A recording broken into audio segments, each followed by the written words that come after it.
du peuple du pays des hommes intègres. C'est aussi le lieu pour moi, avant tout propos, de rendre grâce à Dieu, Dieu Tout-Puissant qui nous a permis de nous réunir ici ce matin en bonne santé pour parler de l'avenir et du bien-être de nos peuples. Je m'en vais m'excuser auprès des anciens que je pourrais vexer dans mes propos à venir. L'africanité oblige, les droits de l'Est, je me dois de m'excuser. Camarades, j'ai quelques questions donc de ma génération. Oui, il y a une question qu'on se pose. Mais nous n'avons pas de réponse. Et il se trouve qu'ici, nous pouvons laver donc notre linge sale parce qu'on se sent en famille. On se sent en famille en ce sens que la Russie est une famille aussi pour l'Afrique. C'est une famille parce que nous avons la même histoire. La Russie a consenti d'énormes sacrifices pour libérer le monde du nazisme pendant la Seconde Guerre mondiale. Les peuples africains, nos grands-pères, ont été déportés de force aussi pour aider l'Europe à se débarrasser du nazisme. Nous partageons la même histoire en ce sens que nous sommes les peuples oubliés du monde. Qu'ils soient dans les livres d'histoire, dans les documentaires ou films, on tend donc à balayer le rôle prépondérant qu'a joué la Russie et de l'Afrique dans cette lutte contre le nazisme. Nous sommes ensemble parce que actuellement nous sommes là pour parler de l'avenir de nos peuples, de ce qui va advenir demain, de ce monde libre auquel nous aspirons, de ce monde sans ingérence dans nos affaires internes. Nous avons les mêmes perspectives et je souhaite que ce sommet soit l'occasion donc de pouvoir tisser de très bonnes relations en vue d'un meilleur avenir de nos peuples. Les questions que mes générations se posent sont les suivantes, si je peux me résumer, c'est de ne pas comprendre comment l'Afrique, avec tant de richesses sur notre sol, avec une nature généreuse, de l'eau, du soleil en abondance, l'Afrique est aujourd'hui le continent le plus pauvre. L'Afrique est un continent affamé. Et comment se fait-il que les chefs d'État traversent dans le monde à mendier?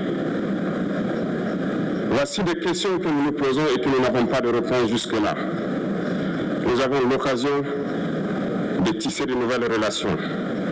Et j'espère que ces relations puissent être les meilleures pour donner un meilleur avenir à nos peuples.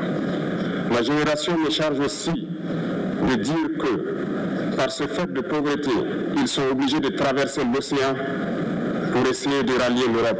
Ils meurent dans l'océan. Mais que prochainement, ils n'iront pas traverser parce qu'ils viendront devant nos palais pour chercher leur pitance quotidienne.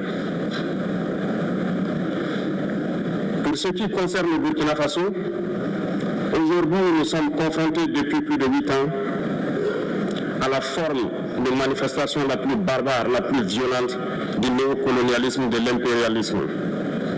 L'esclavage qu'on tend encore à nous imposer. Nos dévanciers nous ont bien appris une chose. L'esclave qui n'est pas capable d'assumer sa révolte ne mérite pas que l'on s'apitoie sur son sort.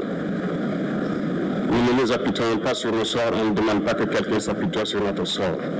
Le peuple burkinabé a décidé de lutter contre le terrorisme en mesure de relancer son développement. Dans cette lutte, des vaillants peuples, des vaillantes populations se sont engagées à prendre les armes face au terrorisme. Ceux que nous avons affectueusement appelés les VDP, des volontaires.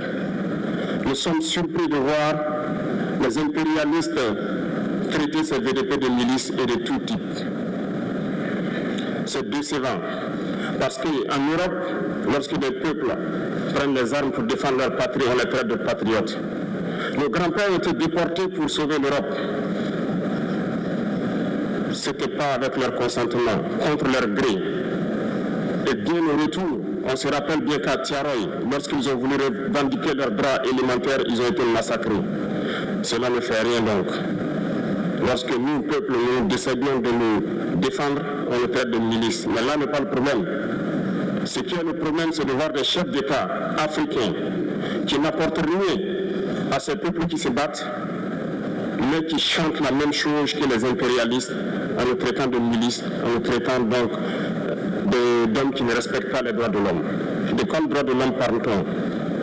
Nous nous offusquons contre cela et c'est honteux. Il faut que nous, chefs d'État africains, nous arrêtons de nous comporter donc en marionnettes qui dansent à chaque fois que les impérialistes tirent sur les ficelles. Hier, le président Vladimir Poutine a annoncé donc l'envoi de céréales en Afrique. Nous sommes bien contents. Nous lui disons merci pour cela. Mais aussi, c'est un message passé à nos chefs d'État africains, parce qu'au prochain forum, nous ne devrons pas venir ici sans avoir assuré, pour ceux qui ne connaissent pas la guerre, l'autosuffisance alimentaire de nos peuples. Nous devons prendre l'expérience de ceux qui ont pu déjà atteindre cela en Afrique, tisser de bonnes relations ici et tisser de meilleures relations avec la Fédération de Russie pour pouvoir assouvir les besoins de nos populations. Je ne serai pas peut-être long, le temps imparti est très court. Nous sommes obligés de nous arrêter à un moment donné. Mais je voudrais terminer en disant que nous devons donc rendre hommage à nos peuples qui se battent. Gloire à nos peuples, dignité à nos peuples, victoire à nos peuples. La patrie ou la mort, nous vaincrons. Merci, camarades.